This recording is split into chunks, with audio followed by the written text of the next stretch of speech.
featured on today's episode of Front Spawn. And I figured out what Optic weakness would be if somebody can actually make this happen. And it's actually, kind of crucial.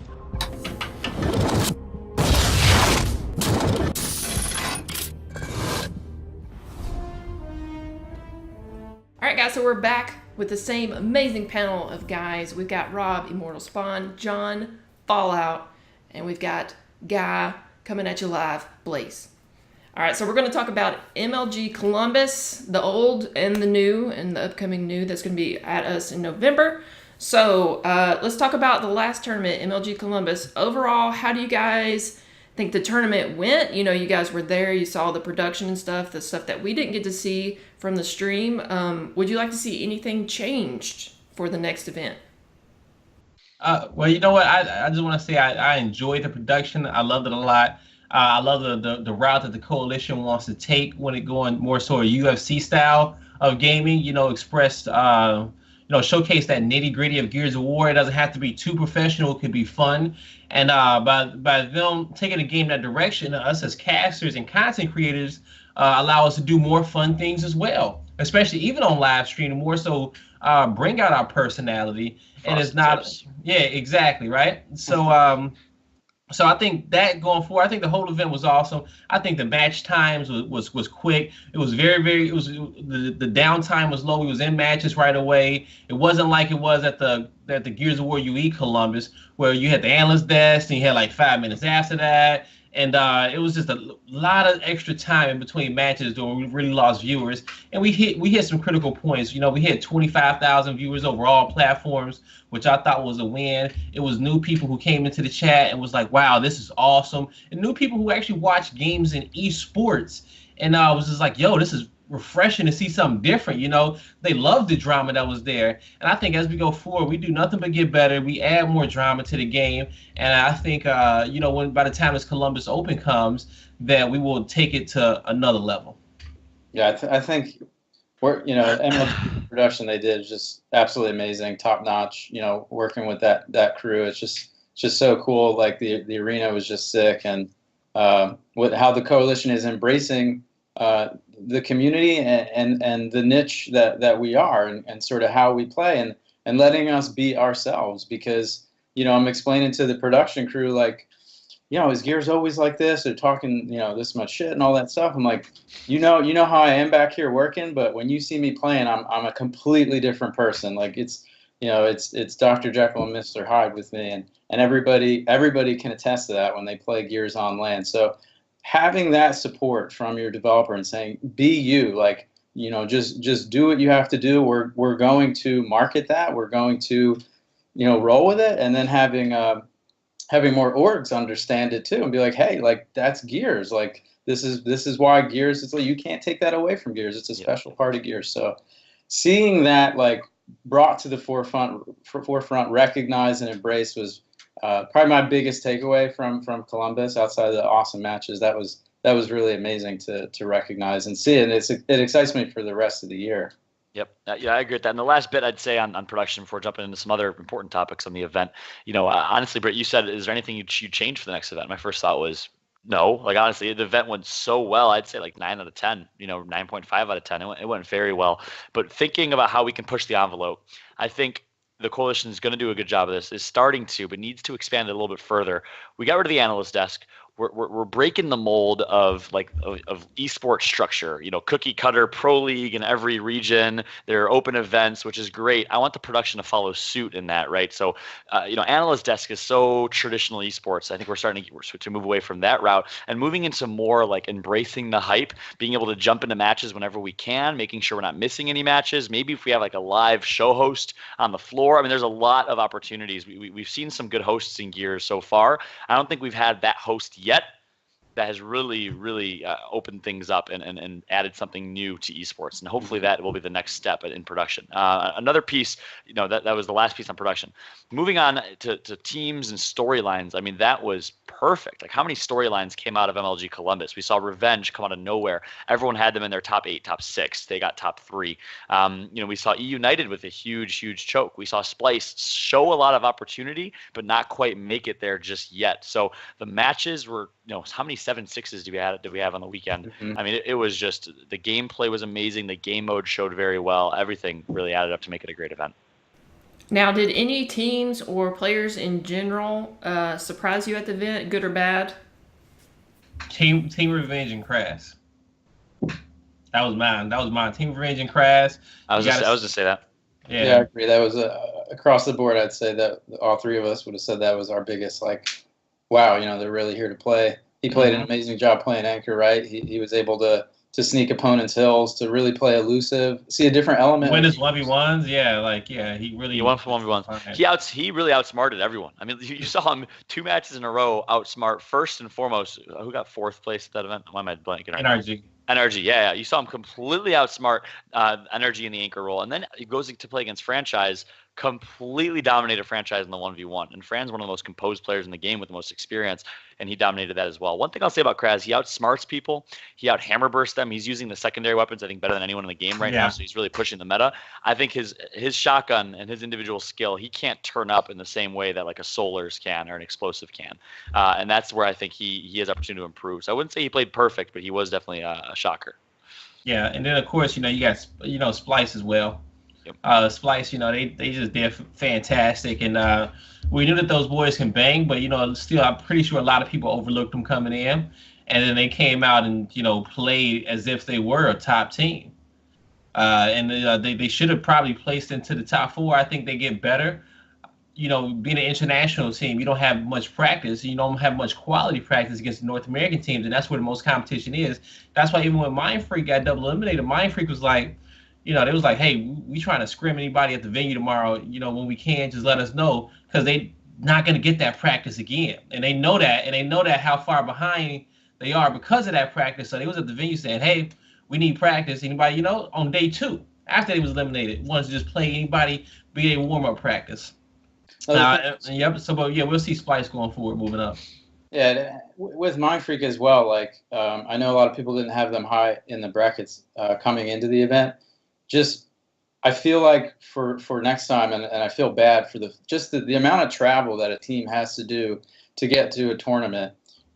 Maybe for these international teams moving forward, if it's possible for them to get there earlier, not necessarily, whatever day or what behind, but just in their defense, they got there, not really in good time to really prepare mentally for that event. And I think that might be a lesson, to take toward the next events, as we have a lot of teams traveling far, to just, give them the right, because they're missing practice time already, and then they're there and they're jet lagged and they have to figure it out basically. And that team in particular got there pretty late, so that was unfortunate. But I'm excited to see them pick up and hopefully get some scrims across 200 ping. Two more stories I think are important to mention. One, Team Envious and Solars. A lot of people put Team Envious on top 2.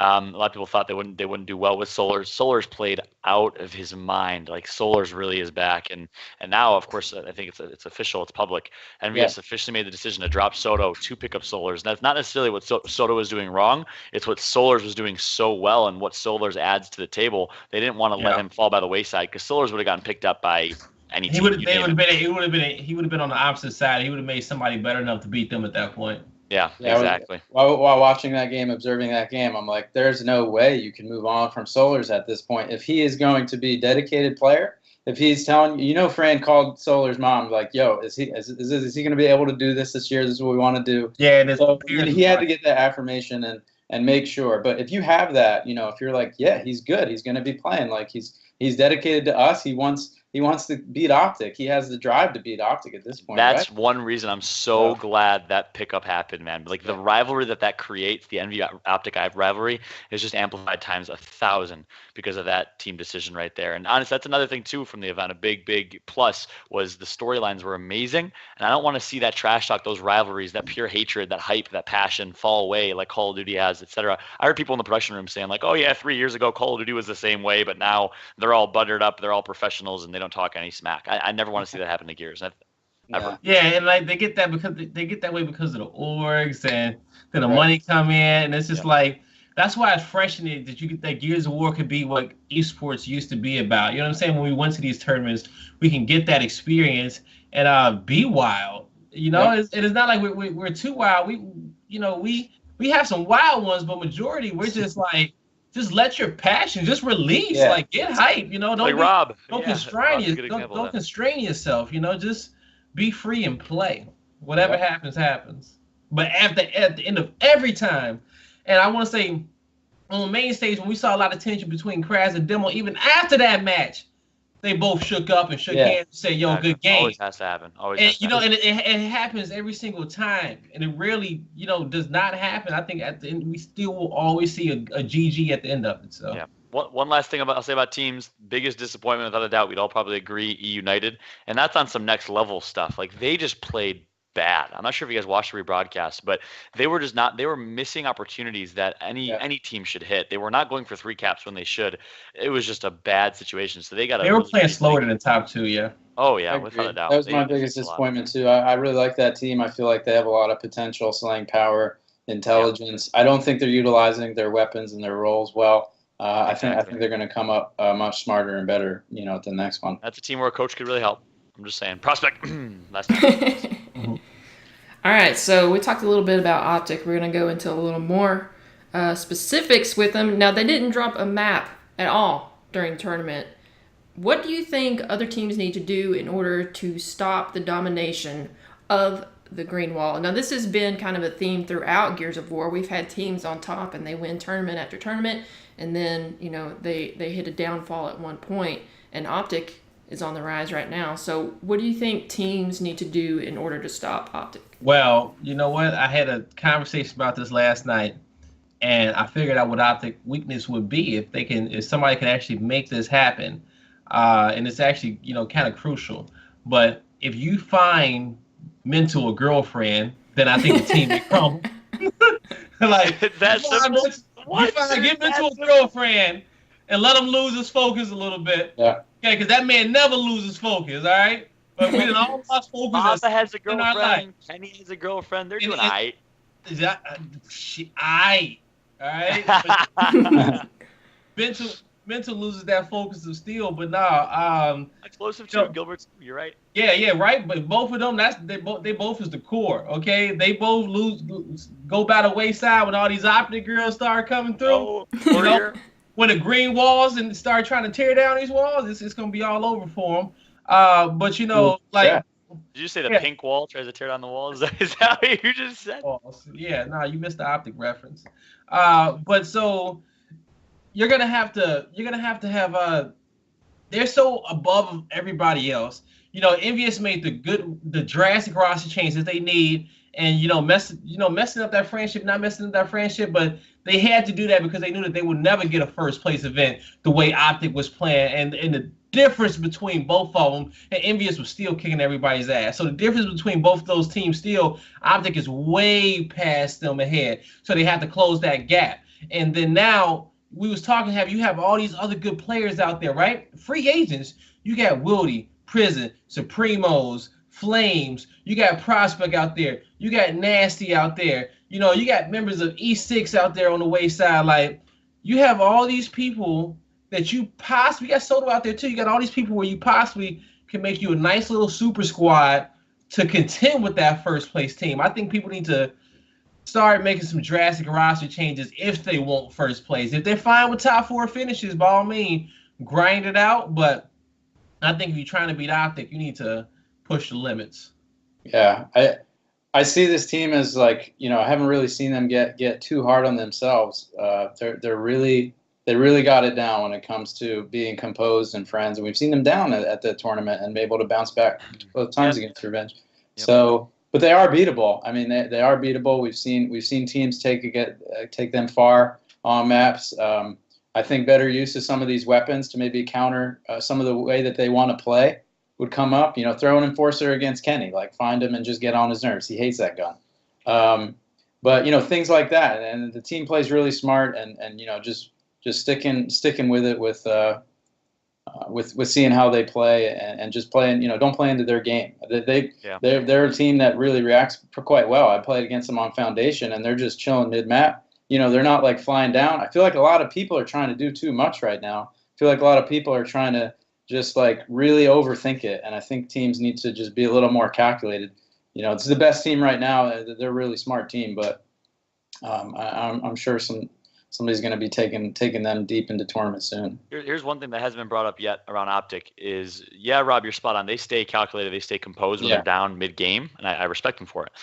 They have not lost yet, bar one time. And guess what? That one time, you saw Lava throwing mad emo tweets on Twitter. You saw Explosive getting hella angry. Explosive and Kenny were at each other's throats, right? Like one loss in a 2K series in an online tournament. What's going to happen when they lose on LAN? You know, they haven't been beat yet. How are they going to react when their backs are against the wall, when they are not, when they're down but not out? That is where I think there might be an Optic weakness. This is when they start losing.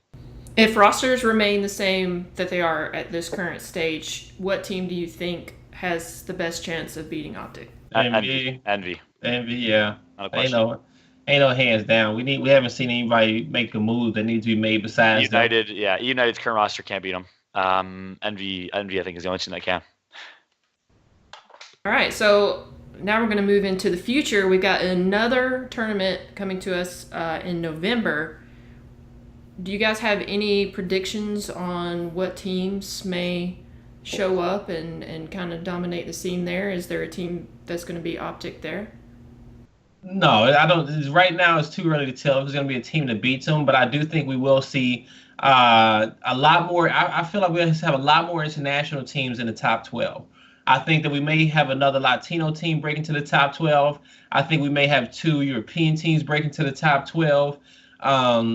So I don't think it's going to be so more stacked in the Americans' favor this time around. And, you know, with everybody coming out, it's going to be some good competition. And really the people who kind of excel coming out of open bracket, if they can really take that momentum and energy, they can upset some heads. But as far as beating Optic, that's right. We didn't have any European squads this last time around because of poor judgment. Yeah, man, I'll tell you right now about this European scene. They have so much potential, and they just continue to shoot themselves in the foot, shot after shot after shot, and keeping themselves behind. They change rosters every other week, man. It just makes no sense. I just found out Supremacy, the best team arguably in Europe right now, just dropped Ronnie, who is an absolute beast. For Reaction. Reaction's been on 3 different teams in 4 days. It's just like, it's a nightmare over there. They have so much talent, so much potential, but they just cannot keep it together, man. It's holding them back. I ran into Supremacy in the Deluxe tournament, man. Those guys are the real deal. I was really impressed with them. Were they? Okay, yeah. They better get these pounds, man. They better put some weight in their pockets, you know, solidify some of these teams and, you know, go home heavier. Epsilon too, man. That could be a great roster. Could be a great squad. So you saw them play Blaze in the Wednesday match. They're looking solid. No, yeah, they did. They did. They got onto Vitality. So yeah, I think Revenge. Do you guys think Revenge is the truth? Do you think they're going to stay in top 3? Yeah. I don't see why they're grinding. Like that's a team that's grinding and definitely wants to come back and beat Optic in the next one. So. Yeah, I don't see them falling off. Okay. All right, guys. So that's all the topics we have for today. Thank you guys so much for grinding this out with me and talking esports. It's been fun. No problem. Britt, thank you for organizing. Much appreciated. Yeah, no problem. Miss you at events, girl. Yeah, absolutely. I hope to get out to one soon. But make sure you follow these guys. We've got Immortal Spawn and Fallout. I've been doing videos lately, so make sure to go follow their YouTube. Blaze needs to get on that. Right, I'm trying to get moved. Okay, I got to make it to the East Coast. Yeah, Blaze just got a new gig with MLG. So now I got a whole production crew. Like, yo, what you want to do? So wait for the real content to come out. What's your official title with them? On-air talent. On-air talent. Yeah, but you know we'll be creating some content as well. Definitely I'm figuring out more and more how I always knew it was a great place to work, but now I'm really knowing why it is a great place to work, so it's awesome. It's kind of come full circle for you, huh? Started off with MLG events, and now you're working for them. Yeah, don't worry, you're gonna get me tearing up in here. Come on, let's end this. I got composure to keep. All right. Well, thanks guys for watching. If you want to see more topics or discussions, anything that you guys want to see next time, be sure to shoot any of us a tweet and let us know. But until then, guys, keep grinding on Gears, and we'll see you next time. Don't forget the Gears of War Pro Circuit Open is happening live from Columbus this weekend, the 25th through the 27th. 300 grand is up for grabs, so be sure to kick back and watch some Gears as you stuff your face with Thanksgiving leftovers.